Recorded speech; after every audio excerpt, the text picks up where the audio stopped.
Goeiemôre, dit is Vrydag die 28ste Maart. Vanoggend lees ons saam Johannes 15 vers 1 tot 4.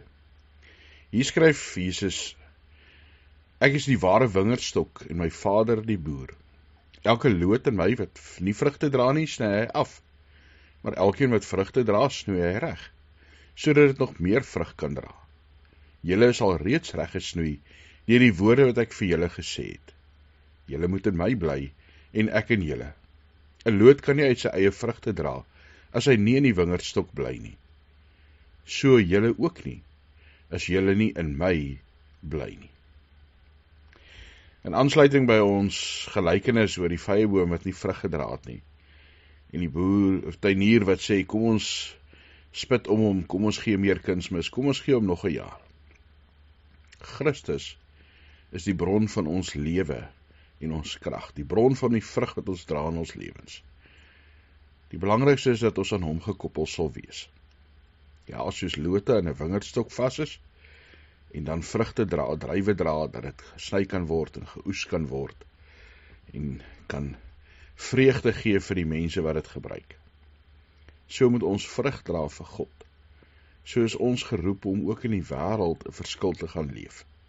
Maar die belangrikste is, bly gekoppel aan Jesus Christus. En weet dat God ook met jou sal werk, dat jy meer en meer kan vrug dra, meer en meer sy beeld, die beeld van Christus, kan vertoon. Mag dit vir ons 'n strewe wees om aan Christus gekoppel te wees, vrug te dra, met vreugde vir God so te verheerlik. Hemelse Vader, dankie dat ons aan U kan behoort, dat ons kan weet, U roep ons, U rus ons toe. Ja, Here, soos hierdie beeld sê, U snoei ons reg, dat ons meer en meer vrug kan dra.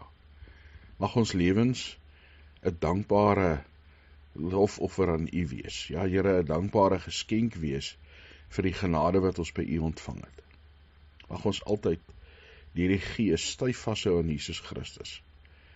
Here, waar ons so besig kan raak met die lewe en die wêreld, mag ons nooit vergeet dat U die hoop, die bron van krag en van lewe vir ons is. Mag ons ook hierdie genade en hierdie hoop, hierdie vreugde uitleef na buite en getuies wees van U goedheid. Dankie dat ons kan saambid as gemeente vir mekaar, vir hulle wat siek is in die hospitaal is, Here, vir hulle wat elke dag maar bekommerd is oor vandag en môre, oor die ekonomie, oor misdaad, geweld, wat ook alleen is, hartseer is. U ken ons harte. Ja, Here, gee U vir ons troos, vreugde en hoop. In Jesus Christus se naam.